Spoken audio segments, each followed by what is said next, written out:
Good morning, boys and girls. Myself Pankaj sir, HOD Department of Pharmacy, Babu Sant Bakhsh group of institution, Sandwa Duban Sahabganj Pratapgarh. Boys and girls, जैसा कि आप लोग जान रहे हैं पहले से कि हम बात कर रहे थे स्टरलाइजेशन के बारे में। स्टरलाइजेशन का पूरा आपको क्लासिफिकेशन बताया और इसके पहले आप लोग को बता जा चुका है कि आपका ड्राई हीट स्टरलाइजेशन क्या होता है। अभी हम बात करेंगे मॉइस्ट हीट स्टरलाइजेशन की।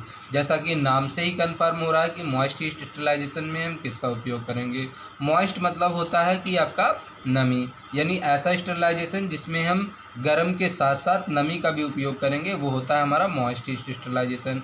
ये जो स्टरलाइजेशन का प्रोसेस है हमारा बहुत कुछ मिलता जुलता है। हमारे घर में जो कुकर इस्तेमाल होता है उससे ये बहुत ज़्यादा मिलता जुलता है। जैसे हम कुकर में जब खाना पकाते हैं तो वो खाना हमारा जल्दी पक जाता है। उसके पीछे जो कारण होता है कि वो आग से पकता ही है, साथ साथ भाप का भी उपयोग होता है। तो मॉइस्ट स्टरलाइजेशन एक ऐसा प्रोसेस है जिसमें क्या हो रहा है कि आपका हीट के साथ साथ मॉइस्ट का भी उपयोग हो रहा है। जैसा कि आप लोग जानते हैं पहले से कि आग का जला से ज़्यादा खतरनाक होता है भाप का जला, क्योंकि भाप की गुप्त ऊष्मा ज़्यादा होती है इन कंपेरिजन टू आपका हीट।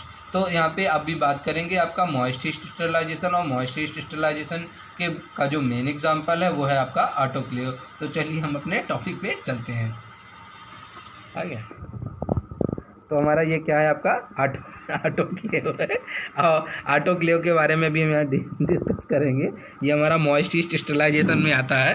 तो मॉइस्ट स्टरलाइजेशन में देख लीजिए क्या है। तो हमने जैसे बताया यहाँ पे कि मॉइस्ट हीट स्टरलाइजेशन होता क्या है, तो ये क्या है आपका स्टीम स्टरलाइजेशन है। ये क्या है आपका स्टीम स्टरलाइजेशन है। और स्टीम स्टरलाइजेशन में आपको स्टीम का उपयोग किया गया स्टरलाइज करने के लिए। तो यहाँ पे देख लीजिए pressurized steam is most reliable method of the sterilization. तो ध्यान देखिए एक शब्द है प्रेशराइज, यानी यहाँ पे क्या है कि जो भाप है वो प्रेशर के साथ है, यानी भाप तो है ही, साथ में क्या है उसका दाब भी है। तो प्रेशराइज स्टीम है, जो स्टीम है वो कैसी है, प्रेशराइज है। Is most reliable method of sterilisation because, क्योंकि moist heat destroy bacteria at the lower temperature. क्योंकि जो आपकी मॉइस्ट हीट है, जो आपकी नमी वाली जो हीट है, वो बैक्टीरिया को कम टेम्परेचर में भी क्या कर देती है, डिस्ट्रॉय कर देती है। The microorganism destroyed by the moist heat due to the coagulation of protein in the cell. जैसा कि आप लोग पहले से जानते हैं कि बैक्टीरिया में डिफरेंट टाइप्स के क्या होते हैं कि जो प्रोटीन्स होती हैं, उनकी जो सेल वॉल होती है उसमें क्या होती है, डिफरेंट टाइप्स की क्या होती हैं, प्रोटीन्स होती हैं। और वो प्रोटीन्स क्या होती हैं, जब उसे आप मॉइस्ट हीट करेंगे तो वो क्या होती हैं, जम जाती हैं। क्या हो जाती हैं, जम जाती हैं, जिससे क्या हो जाता है, कोगुलेशन हो जाता है। उन प्रोटीन का क्या हो जाता है, कोगुलेशन हो जाता है, और बैक्टीरिया की सेल वॉल फट जाती है। और सेल वॉल फट जाएगी तो बैक्टीरिया क्या हो जाएगा, डेथ हो जाएगा। यहाँ पे देखिए steam under the pressure provide the more heat then the boiling water. ऐसा जो हीट है, जो आपकी स्टीम हीट है, स्टीम मतलब जो भाप वाली आपकी हीट है, वो क्या है, स्टीम हीट जो है वो प्रेशर प्रोवाइड करती है, और जिससे क्या होता है कि मोर हीट, ज़्यादा हीट मिलती है देन द बॉइलिंग वाटर की तुलना में ज़्यादा हीट मिलती है, जिससे वो क्या हो जाता है कि बैक्टीरिया डिस्ट्रॉय हो जाता है। तो यहाँ पे अभी हमने इसका कंस्ट्रक्शन दिखाने की आपको कोशिश की है। यहाँ पे कंस्ट्रक्शन देख लीजिए, और ये कंस्ट्रक्शन क्या होता है कि आपने आपको यहाँ पे हेडिंग नहीं दिया है कंस्ट्रक्शन की, और कंस्ट्रक्शन ऐसे ही करेंगे इसका। इसमें क्या होता है कि ये आपका स्टेनलेस स्टील का बना होता है। ये पूरा क्या किसका बना होता है, स्टेनलेस स्टील का बना होता है। और इस स्टील में क्या होता है कि ये इलेक्ट्रिक ऑपरेटेड है। इलेक्ट्रिक ऑपरेटेड में मतलब ये आपके जनरली कुकर जैसा है, बस इसमें जो है कि यहाँ पे जो बंद करने वाला प्रोसीजर है वो क्या है, स्क्रू पे है। यहाँ पे ये देख लीजिए, आपको ये ढेर सारे स्क्रू दिखेंगे। ये ढक्कन है, ये ढक्कन इसका ओपन हो जाता है। फिर भी आपको बता दें कि ये काफ़ी प्रिमिटिव टाइप का ऑटोक्लेव है। बड़ी बड़ी इंडस्ट्रीज़ में अब इस तरीके का ऑटोक्लेव नहीं इस्तेमाल होता। उसमें सारा आपका डिजिटल होता है। ये जो आपके प्रेशर और एयर वेंट वगैरह ये जो जितने भी दिख रहे हैं वो सब उसमें क्या होते हैं, डिजिटल होते हैं। तो ये काफ़ी प्रिमिटिव टाइप का है, जो कॉलेज स्तर पे बताया जाता है। जो अगर आप कभी आप इंडस्ट्री में ज्वाइन करते हैं तो आपको काफ़ी एडवांस ऑटोक्लेव देखने को मिलेगा। तो ये आपका ऑटोक्लेव है। ऑटोक्लेव में यहाँ पे क्या होता है, ढक्कन होता है, इस ढक्कन को आप हटा देंगे तो ये आपका खोखला सिलेंड्रिकल स्ट्रक्चर होता है जो स्टेनलेस स्टील का बना होता है। इसके अंदर यहाँ पे क्या होता है, यहाँ पे आपका स्टैंड होता है, यहाँ पे अंदर क्या होता है, एक स्टैंड होता है और इसी स्टैंड पे आपका एक जो है कि परफोरेटेड स्टील बॉक्स यानी छिद्रयुक्त स्टील का बॉक्स होता है वो रखा जाता है और इसी बॉक्स में हम उस आइटम को रखेंगे जिसको हमको स्टरलाइज करना होता है। तो ये यहाँ पे ढक्कन खोल के हम इस बॉक्स को आसानी से बाहर निकाल लेते हैं और इसके नीचे आप देखेंगे तो यहाँ पे ये स्टैंड लगा हुआ है और इस स्टैंड के नीचे यहाँ पे क्या भरा हुआ है, पानी भरा हुआ है। इस स्टैंड के नीचे यहाँ पे क्या भरा हुआ है, पानी भरा हुआ है और यहाँ पे क्या है कि यहाँ पे क्या हुआ है कि आपका हीटिंग वेंटल लगा हुआ है। यहाँ पे क्या लगा हुआ है, आपका हीटिंग वेंटल लगा हुआ है और ये हीटिंग वेंटल क्या करता है, पानी को गर्म करता है। ये हीटिंग वेंटल यहाँ पे क्या करता है, पानी को गर्म करता है। एक बात ध्यान देने वाली जो है वो क्या है कि पानी इसमें कितना होना चाहिए ये जान लीजिए। तो यहाँ पे जो हीटिंग वेंटल लगा हुआ है, पानी इतना होना चाहिए कि मेंटल तो डूबा रहे, माने जो हीटिंग मेंटल लगा हुआ, जो हीटिंग रॉड लगी हुई है वो क्या है, पानी में डूबा रहे, लेकिन ये जो ऊपर जो स्टैंड बना हुआ है जिसके ऊपर ये आपका ये स्टील का बॉक्स रखा हुआ है, ये पानी इस स्टील के बॉक्स और इस स्टैंड तक छूना नहीं चाहिए। यानी ये जो है आपका यहाँ तक का इस जो आपका मेंटल लगा हुआ है यहाँ तक तो पानी होना चाहिए, लेकिन ये पानी इस ना तो स्टैंड में टच करना चाहिए और ना ही इस स्टील के बॉक्स में टच करना चाहिए, नहीं तो उसमें क्या हो जाएगा, गीला हो जाएगा। तो इस यहाँ नीचे पानी भरा हुआ और इसी पानी में रॉड लगी हुई है। तो जब आपसे यहाँ से ये इलेक्ट्रिक का स्विच होता है, यहाँ से जब आप इस इलेक्ट्रिक के स्विच को ऑन करेंगे तो यहाँ से ऐसे कनेक्ट होता है जैसे पुराने ज़माने में जो प्रेस होता था हमारा, वो प्रेस जैसे कनेक्ट होता था वैसे ही यहाँ पे ये कनेक्ट हो जाता है। तो ये रॉड यहाँ से गर्म होगी, जब रॉड यहाँ से गर्म होगी तो इसमें हमारा वो आइटम पहले से रखा गया है जिसको हमको स्टरलाइज करना है। ध्यान से सुनिए, इसको स्टरलाइज करने से पहले इस डब्बे को निकालते हैं, अच्छी तरीके से साफ़ करते हैं और साफ़ करने के बाद उन चीज़ों को हम इसमें रखते हैं जिनको स्टरलाइज करना होता है। और ध्यान से सुनिए, उन चीज़ों को हम एल्युमिनियम फॉयल में रैप करने के बाद ही इसमें रखते हैं। और अगर एल्युमिनियम फॉयल नहीं है तो बासी पेपर जिसको हम बच्चों की कॉपी में चढ़ाते हैं या अखबार, उससे अच्छी तरीके से रैप करने के बाद उसे स्टेपलर करने के बाद ही तब हम इसमें उसको रख देते हैं। रखने के बाद इसके ढक्कन को अच्छे तरीके से बंद करने के बाद इसमें हम रख देते हैं। फिर यहाँ से ये ढक्कन लगाते हैं और इसके सारे स्क्रू को कस देते हैं। इसके सारे स्क्रू को अच्छी तरीके से कस देंगे और यहाँ पे रबड़ लगा हुआ है होगा तो कि वो अच्छी तरीके से बंद हो जाएगा। और यहीं पे क्या होता है, आपकी प्रेशर का गाज होता है जो बताता है कि इस समय कितना प्रेशर है। अच्छी तरीके से रखने के बाद यहाँ पानी भरा होता है। पानी भरा होने के बाद जब आप यहाँ से स्विच इसकी ऑन करेंगे तो ये पानी भाप में बदलेगा और ये पूरा यहाँ पे भाप भर जाएगा। जब इसका प्रेशर 15 LBS प्रेशर हो जाए, ध्यान से देखिएगा, जब यहाँ पे प्रेशर 15 LBS हो जाए तब हम उसका टाइम कैलकुलेट करेंगे। ऐसा नहीं कि आपने यहाँ से स्विच ऑन कर दिया और आपने टाइम कैलकुलेट कर लिया कि हाँ फार्माकोपिया में लिखा है 30 मिनट के लिए रखना है, नहीं ऐसा नहीं। जैसे आपने यहाँ पे इसका स्विच ऑन किया और यहीं पे आपका थर्मामीटर लगा रहेगा जो टेम्परेचर बताएगा और जो डिजिटल होगा ऑटोक्लेव उसमें डिजिटली बताएगा कि उसका टेम्परेचर कितना है। तो यहीं पे क्या लगा रहता है, एक थर्मामीटर लगा रहता है, इसी के साथ में यहीं पे वो थर्मामीटर बताता है कि इसका कितना टेम्परेचर है। यहाँ पे क्या लगा होता है, एक थर्मामीटर लगा होता है इसी में प्रेशर वाले में, वो बताता है कि कितना इसका टेम्परेचर है।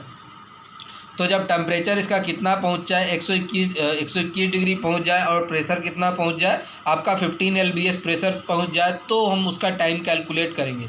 तो यहाँ पे देखिए स्टरलाइजेशन में क्या करते हैं, फॉर स्टरलाइजेशन वैसे तो डिफरेंट टेम्परेचर पे रखते हैं। अगर ये टेम्परेचर आप जो है घटाएंगे तो आपको क्या करना पड़ेगा, ज़्यादा समय तक रखना पड़ेगा।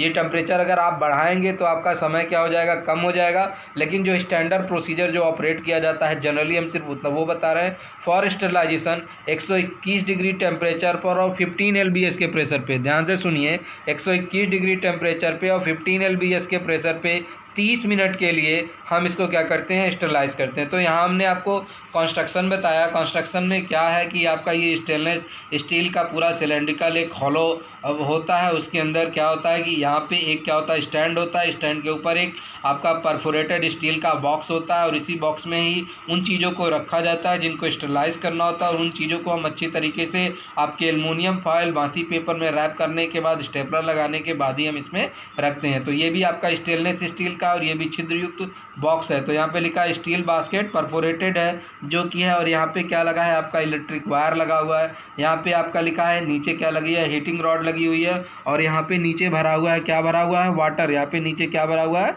वाटर, और वाटर इतना होना चाहिए कि इस स्टैंड को टच नहीं करना चाहिए। ऊपर ये स्क्रू लगे हुए हैं, यहाँ पे ये प्रेशर गाज लगा हुआ है, यहाँ पे एयर वेंट लगा हुआ है कि ठीक है। तो और यहाँ पे क्या लगा हुआ है, वाल्व लगा हुआ है। ये क्या यहाँ पे क्या लगा हुआ है, वाल्व लगा हुआ है, ताकि जब हमारा टेम्परेचर पूरा हो जाए तो यहाँ से हम वाल्व खोल दें और यहाँ से हमारी गैस क्या हो जाए, वापस बाहर चली जाए। तो ये तो हमारा था कंस्ट्रक्शन ऑफ ऑटोक्लेव। जो ऑटोक्लेव का कंस्ट्रक्शन है ये जनरली आपका स्टेनलेस स्टील का बना होता है, और ये छोटा आपको ऑटोक्लेव बताया जा रहा है। बड़े बड़े ऑटोक्लेव एक जितना बड़ा आपका जो बेडरूम होता है, इतने बड़े बड़े ऑटोक्लेव होते हैं इंडस्ट्री में, और वो सब सारे कैसे होते हैं, डिजिटल होते हैं और ऑटोमेटिक होते हैं। वो सब स्विच से होते हैं, इलेक्ट्रॉनिक होते हैं, वो सारे डिजिटल होते हैं सब। उसमें कमांड देना होता है, बाकी सब चीज़ वो क्या होते हैं, स्वतः होता है उसमें। तो ये तो हो गया आपका कि आपका ऑटोक्लेव का कंस्ट्रक्शन। अब हम इसका एडवांटेज बता देते हैं, ध्यान से देखिए। इसमें लेस टाइम रिक्वायर्ड, ध्यान दीजिए, इसमें कितना मिनट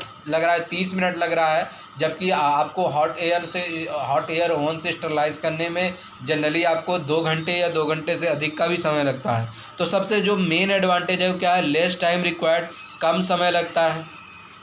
दूसरा क्या है, large quantity can be sterilize, इसमें जो है कि ज़्यादा मात्रा में चीज़ों को स्टरलाइज किया जा सकता है। अगर बड़ा ऑटोक्लेव लेंगे तो ज़्यादा मात्रा में हम उसे क्या कर सकते हैं, स्टरलाइज कर सकते हैं। दूसरी चीज़ क्या है, इकोनॉमिकल है। अब प्रश्न ये उठता है कि ये इकोनॉमिकल कैसे होगा। तो आप देखिए कि यदि कोई मशीन है जो हमारा कम टेम्परेचर पे और कम समय में स्टरलाइज कर दे रहा है, तो हमें जो बिजली की खपत हो रही है वो सिर्फ 30 मिनट तक के लिए हो रही है, और जो टेम्परेचर भी है हमारा 121 डिग्री टेम्परेचर पहुंचने में हमारा जो है कम यूनिट बिजली लगेगा इन कंपैरिजन टू जब आप इसे 200 या 200 के ऊपर या 300-400 लेके जाते हैं तो इसका ज़्यादा बिजली की ज़रूरत पड़ेगी।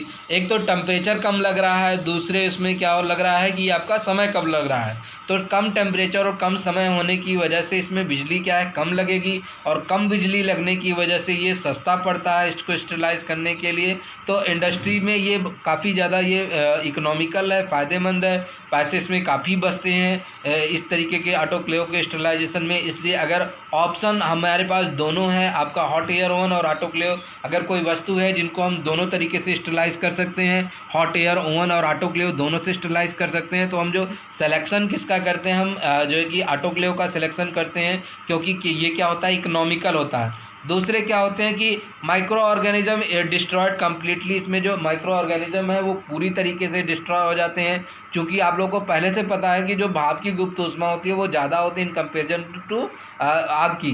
तो इसीलिए कहते हैं ना कि आग का जला बच भी सकता है लेकिन भाप का जला नहीं बच सकता, क्योंकि भाप की गुप्त ऊष्मा ज़्यादा होती है। लेटेंट हीट क्या होती है, भाप की ज़्यादा होती है, इसलिए इसमें माइक्रो ऑर्गेनिज्म बचने की कोई भी संभावना नहीं होती है। इसलिए जो सबसे ज़्यादा यूज़ होने वाला जो प्रोसीजर है वो क्या है, आपका ऑटोक्लेव मेथड है। अब डिसएडवांटेज देख लीजिए, not suitable for the anhydrous substance, ऐसा सब्सटेंस जो कि आपका जल से रिएक्शन कर लेगा या जिसमें कि पानी जाने से वो क्या हो जाए, ख़राब हो सकता है, नमी जाने से ख़राब हो सकता है। ऐसी चीज़ों को आप जो है कि हॉट एयर ओवन के द्वारा स्टरलाइज नहीं कर सकते हैं, क्योंकि वाटर और मॉइस्ट का जब इसमें थोड़ा भी कांटेक्ट होगा तो ये क्या हो जाएंगे, डिस्ट्रॉय होने के चांसेस इसमें ज़्यादा हैं।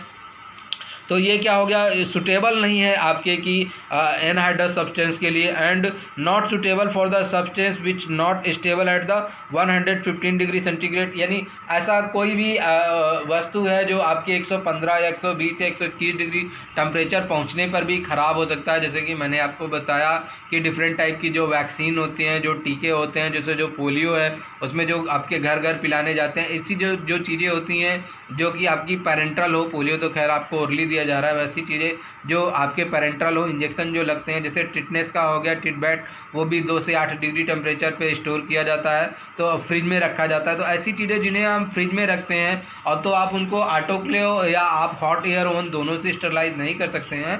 तो ऐसी चीज़ों को कि आपको इन विधियों के द्वारा उनको स्टरलाइजेशन नहीं किया जा सकता। उनके लिए मैकेनिकल मेथड में जो फिल्ट्रेशन मेथड है वो अपनाया जाता है उनको स्टरलाइज करने के लिए, क्योंकि फिल्ट्रेशन मेथड काफ़ी महंगा पड़ता पड़ता है, उसमें जो फ़िल्टर उपयोग होते हैं वो जल्दी जल्दी चोक कर जाते हैं और फ़िल्टर काफ़ी महंगा आता है और उसको फ़िल्टर करने के लिए सक्शन लगाया जाता है, उसमें भी इलेक्ट्रिसिटी यूज़ होती है।